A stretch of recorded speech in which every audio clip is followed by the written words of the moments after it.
Time travel is not what you think it's like. My name is Clark. I am one of 3 people who can truthfully say they have time traveled. It is not what you think it's like. I'm not really certain how they selected us. I was working on my bachelor's degree at my state university when I was approached by the team. Project BTAO 33 is what they called it. No cool name like Project X or Project Alpha Time Warp or something along those lines. Just BTAO 33, whatever that means. They approached me and asked if I'd like to take part in an experiment in exchange for my tuition being paid for. I only had a year left in school, but those 2 semesters were going to cost me $32,000. So, of course, I said yes. When I asked what the experiment was, they told me it was extremely secretive. I would be finding out details the day of, then I could decide to back out if I didn't want to participate. About 6 weeks went by and I was basically on call to be ready to go whenever they needed me. Finally, I got the call. I live in Atlanta, and the team had the 3 of us meet up in a parking deck about 20 minutes outside the city. Once there, we all got in one of those short school buses, and they took us out to the northern Georgia mountains. It was about a 2-hour drive, and we didn't really get much time to get to know each other. We were under strict rules not to reveal information about ourselves or talk to each other on the bus ride over. The last couple of miles were on a rocky dirt road leading down a mountain. The bus parked in a small, maybe half-acre stretch of grass. The grass was freshly mowed, and I could tell by sight and smell. The alcove of grass was enclosed by large trees from the surrounding forest. "All right," a man stood up from his seat at the front of the bus. "We're here. I'll brief you all once we get inside the house." As we got off the bus one by one, we could see that in the center of the clearing was a building. It had one very large window on one side, basically encompassing that entire wall. Every other wall was black on the outside, and I could see through the window that the inside was painted white. There was a large silver metal ring that surrounded the house. It came about 3 inches off the freshly mowed grass, was a foot wide, and had lights coming from drilled holes all the way around it. "Watch your step, and please do not step on top of this ring," the same man said. "Once we get inside, just go ahead and take a seat." We all stepped over the ring and made our way into the house. The house, as the man called it, was made up of only one room. Inside, there were 4 chairs around a rather large circular table. The chairs, table, walls, and the one lamp were all white. The only thing that wasn't white in the room were the pair of bookshelves against each wall, both empty. After we all took our seats, the man introduced himself. "Alrighty, welcome. My name is Dr. Olson. I'm glad you all decided to take part in this, to take part in history. As we told you all, this is extremely sensitive information. After my explanation of what this experiment consists of, I'll ask you if you want to continue. Understand?" "What if we don't want to continue?" a woman said, about my age with fiery red hair.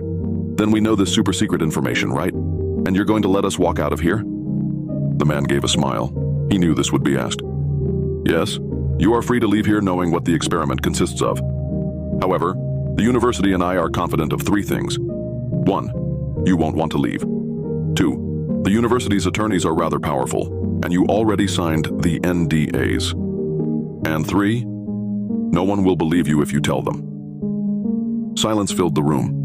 The redhead slouched back in her chair, a nonverbal, "Well, go on then." "The experiment," Dr. Olson continued, "is time travel." I smiled, but wasn't sure why. The others seemed to snort a little in amusement. The tensions in the room seemed to release. Now, I know it sounds, crazy. I've heard it all before. I'm not asking you to believe in me. I'm asking you to just sit in this room, observe, and tell me what happens." We all nodded in agreement. A couple of okays filled the air. The doctor carried on. "All right, this is how it'll work. I'm going to drive up to the control center. It's just about 5 minutes up the mountain. I have a couple of colleagues there as well. From there, I will flip the switch, in layman's terms." When Dr. Olson began his next sentence, he leaned forward, and his face took on a very stern, angry father quality. "Do not leave this room. After I walk out, do not leave. Do not leave until I come back down the mountain, walk back inside this room, and tell you that you can leave. I have done this experiment before, but not on humans. I know it works. I know it's safe. I can promise you this is safe. I cannot promise your safety, though, if you leave the house."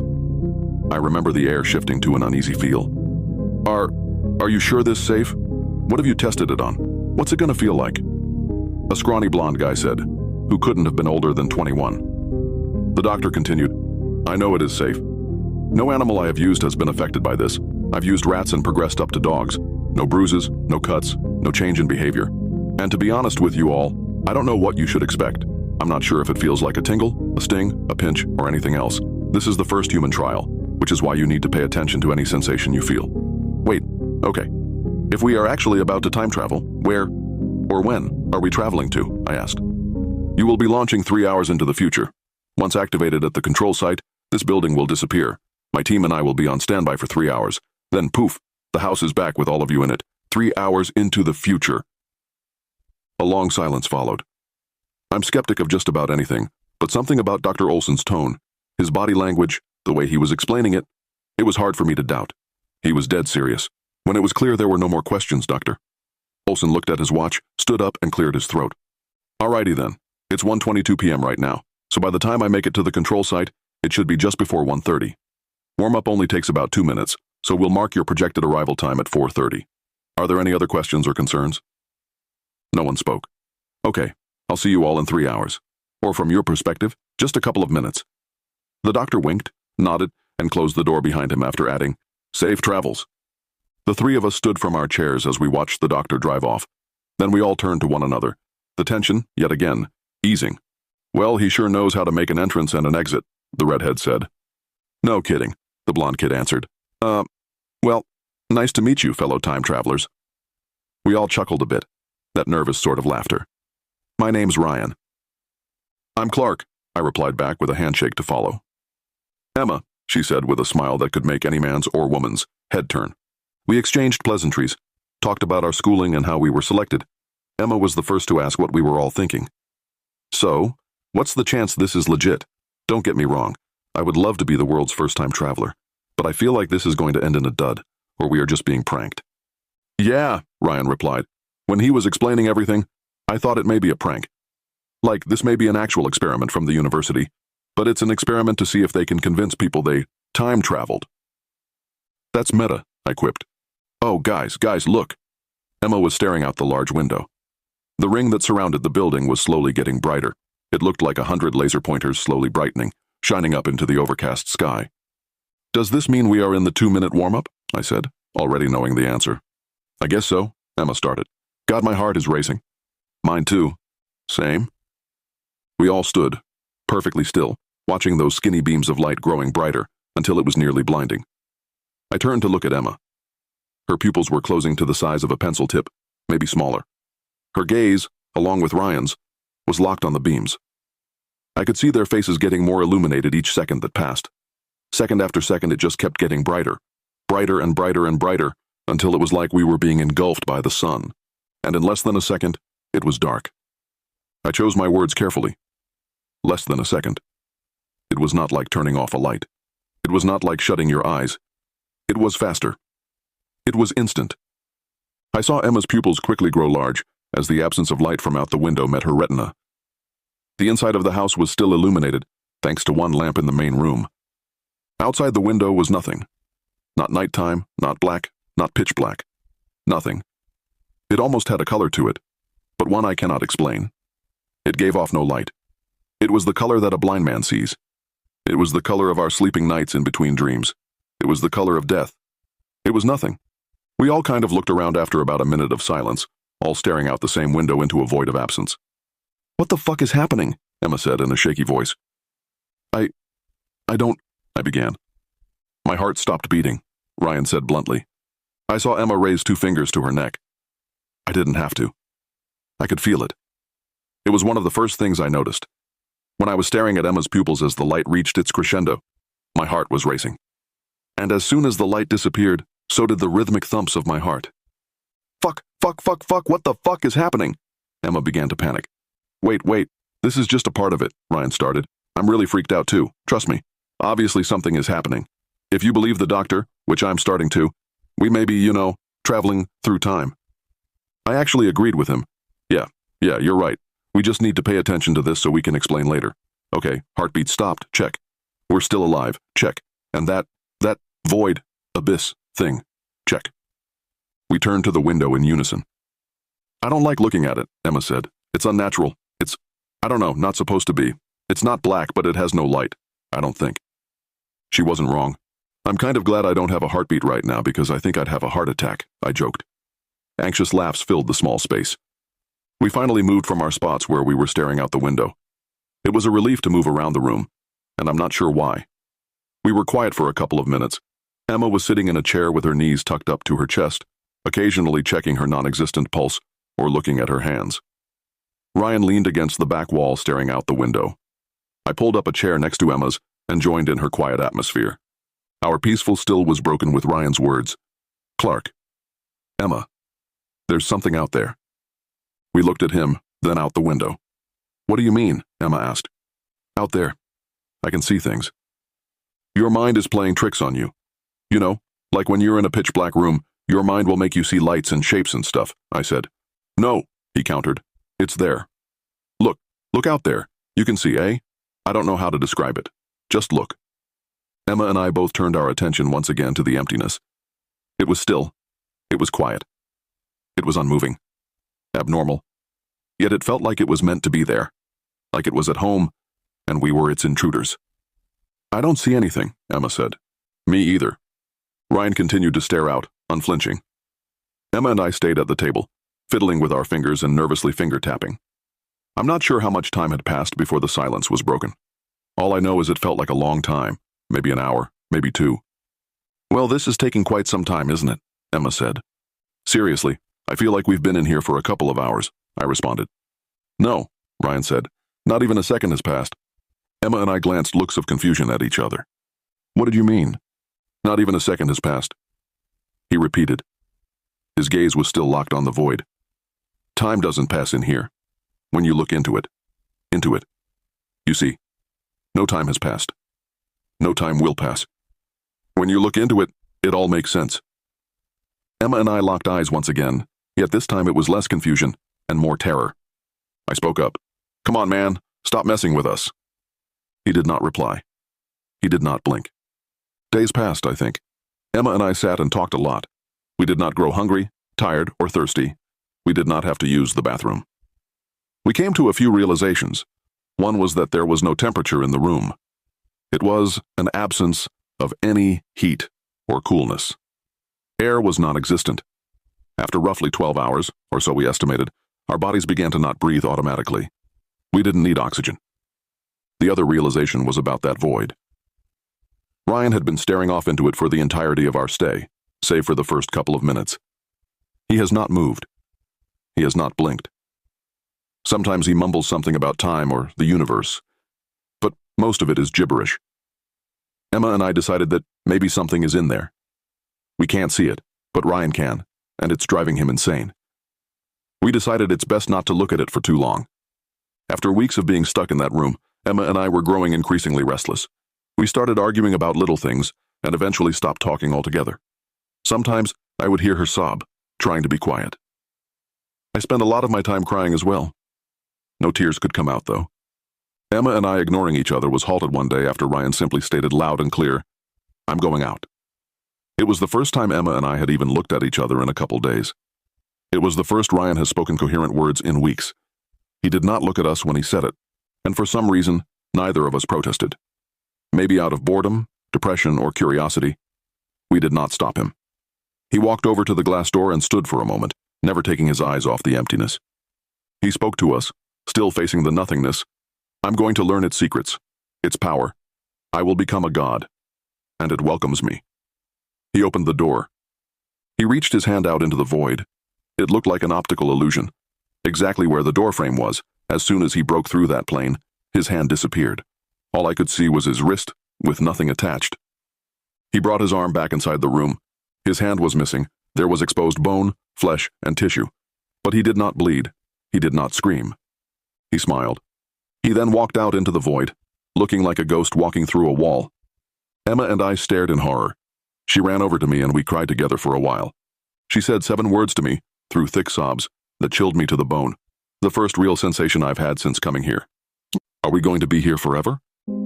Emma and I spent a lot of our time crying. What else was there to do? Imagine it.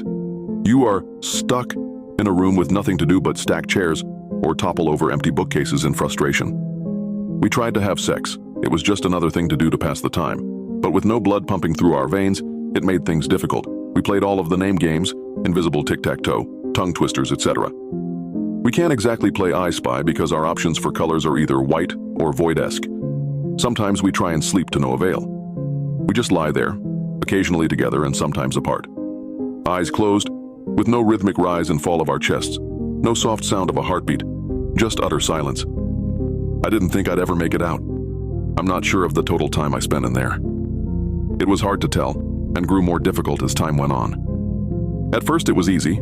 You could tell a couple seconds had passed, then minutes grew to hours. But especially after Ryan left, it was difficult. There was no rising sun. There was no moonlit sky with a glittering of stars. There was no feeling tired, no sleepiness or droopy feeling that settled in after a long day.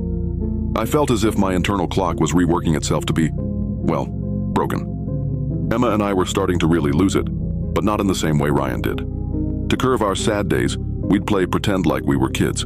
I'm not sure if this was an actual decision on our part, or if our minds were making us do it in return for a flake of sanity. Sometimes one of us would be a waiter and the other would be eating at a fancy restaurant. Sometimes we'd play doctor and one person would have to undress and be examined. In some scenarios, she'd be my wife. I'd come home from a long day at work and she'd have dinner prepared for me. She'd call the kids down and we'd pretend to eat, and I would tell her all about my day while sneaking table scraps to our dog. Our favorite scenario was strangers. At least that's what I call it now, looking back. We didn't have a name for it then. I'd be sitting at the table, pretending I was at a bar or a club. She'd walk up and grab a seat, and I'd give her a couple glances and side eyes before telling the bartender I'd buy her a drink. She would try to contain her glowing smile and would bat her eyelashes at me. Then she'd make her way from across the table, across the bar, and take the chair next to mine. I'd ask her name, and then we'd slowly go from surface-level conversation into the world of getting to know each other deeper. Childhood memories, fears, aspirations, secrets, dreams. Then eventually one of us would break character and we'd laugh. We would also write plays in our head for each other and perform them. Or we'd make scripts for TV shows or movies and act them out, mostly improv. Those were the good moments, the secure ones. Those escapes for us were equal to the escapes of regular people in the real world who were watching TV or scrolling through an app so they don't have to face the reality that engulfed them. But at some point, reality always sets in. Our entire world was in that room. I started to forget what my mother's face looked like. I started to forget what my face looked like. One day or night or whatever, I looked off into the void. Emma and I treated it like someone would treat a naked homeless man screaming at them. It's best not to look for too long, but it's okay to glance or catch it in your peripherals. I stared off into it, wondering about its color, its absence. I wondered where we were, physically. Were we somehow in another dimension? Were we being observed now? As I stared off, I saw something. I know I did. It was impossible to miss, like a brushstroke on a blank canvas. Yes, it was there. It was something that existed in that vast expanse of nothing. A tree. It was a tree. A perfectly symmetrical pine tree, almost like those abstract inkblot tests used for psychiatric evaluations. It was just like that, sitting dead center in my vision. It wasn't like spotting a tree from inside a window in the real world. No, I wasn't there with the tree. I was merely observing it. I felt like an alien from another planet witnessing it. The tree didn't know I was there, and I didn't know where it was.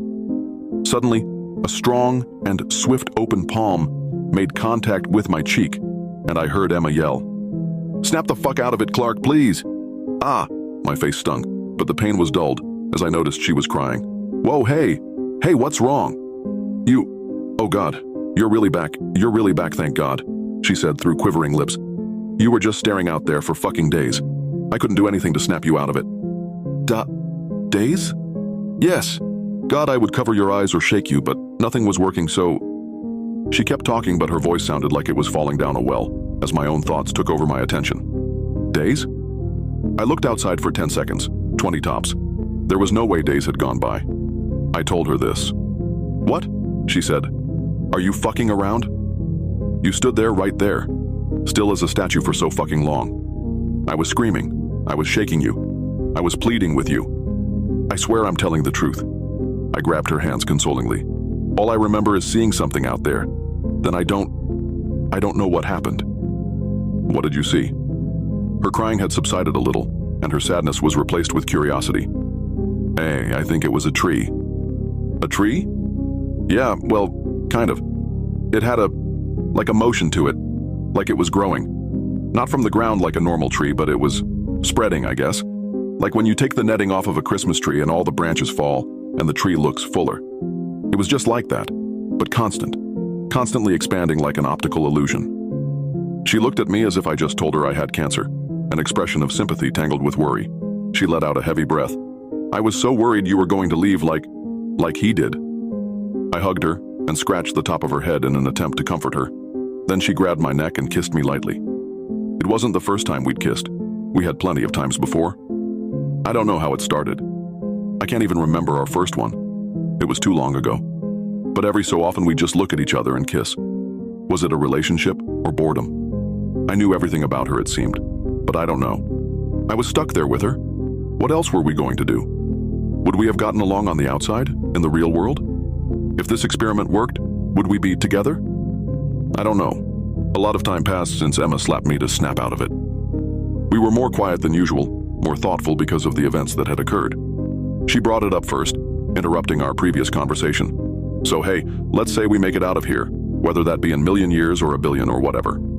Uh-huh. Well, you know how you were looking out the window and days passed in a couple of seconds? What if that's the best thing to do? To pass those years? Maybe if we just look out, it'll feel like a couple of hours and then, boom, we're back to reality. I had wondered about it too. What if we never snap out of it though? What if we walk out like Ryan did? Or what if we're just stuck in here forever, hypnotized? I know, she said. I've thought about that, sure, but what? I don't know. What's our other option? Realistically, we can't keep living like this. We can't keep spending every day going through the waves of talking and silence and laughter and crying. I'm losing my fucking mind, and I know you are too. I tightened my lips together, and my silence answered her, so she continued. What's worse? Spending 1,000,000,000,000 years in this room until you pull your hair out and slowly slip down the insanity slide, or looking at that fucking abyss of nothing. And yeah, there's a chance we'll go off the rocker, like Ryan, and hypnotically walk out that door. But is it worth it? I think so. We had spent too much time in there. I don't know how long, but it felt like multiple lifetimes. If this ended in death, I welcomed it. I knew we had to do it. It was our only option. Okay, we'll barricade the door, I proposed. We'll put the table, the bookshelves, and everything else in front of it. It's at least one line of defense against us leaving. Yeah, it's no guarantee, but I like the idea. And we did just that. The idea that we could be out of there in a couple of hours was the only motivation we needed. After the furniture was moved, we sat on the floor in the middle of the room. Our legs were crossed and we faced each other. I'm fucking terrified, she said openly. I know, I am too. What if we never see each other again? What if we never see anyone again? What if this is it? Like, it? I grabbed her hands and pulled her a little closer before replying. No matter what happens, I'm grateful that I had you here with me. I couldn't have been here alone. This place is hell, but it would have been so much worse without you. She gave me a nod and smiled. I returned the same gesture. We both adjusted our bodies, still in a sitting position, to face the window. I looked to my right and admired Emma's gaze out the window, just as I did when we were transported here. I squeezed her hand. Ready to spend an eternity together? She said with a shaky breath, almost laughing. You know it. And with that, we peered off into the nothingness. It's hard to describe what I saw. The first thing I saw in that vacuum of the void was once again the tree. It moved and breathed and acted like it had before. After a while, I noticed I couldn't see the walls of the room anymore. It was as if I was enveloped in this darkness, like I was a lone astronaut without any planets or stars for guidance. I couldn't feel my butt against the floor anymore, nor Emma's hand gripping mine. In fact, I couldn't really feel anything. It was like I was slowly losing each of my senses. That horrifying nothing color slowly dissipated, and the tree did as well. The best way I can describe what came next is by comparing it to something you have all seen. If you close your eyes, you still see some light. You see shapes and objects, and other things your brain tells you to see. If you stare at a wall, a blank wall, there's almost a movement to it, a static-like sensation on the wall that you never really notice until you focus. That's what came next. As the nothing disappeared, I could see these shapes in the darkness. Random patterns, stars, and static filled my vision. I felt like I was falling. The randomness of the shapes took form into my most nostalgic memories, things I didn't even know I remembered from the trenches of my mind. I felt this itch almost, I swear in those moments I didn't have a body, didn't have eyes, yet I could see. I felt like someone moved my still active brain into a jar to keep me alive, and that's what I was experiencing. Just my brain, doing its thing with no outputs or inputs. I felt a prickling, but I wasn't sure where I felt it. I existed, but not in a physical sense. I thought I was dead. I hope that is not what being dead is like. And then, faster than a light switch, with no sound effect, no transition of any kind, pop, I was back, standing in that room. Sunshine made its way through the overcast sky and immediately flooded the window. I was not facing the window, though. I was facing Emma, with Ryan right behind her. Both of them were looking out the window, just as we were before everything went dark. My focus was on Emma's pupil, just as it was before. It did not change in size.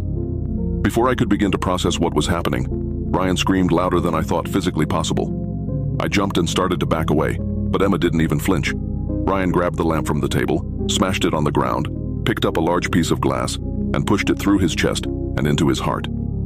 His hands were bleeding, and his chest was discharging blood by the pint. He died within a minute. He was smiling the whole time. Emma, still unmoved, kept staring out the window.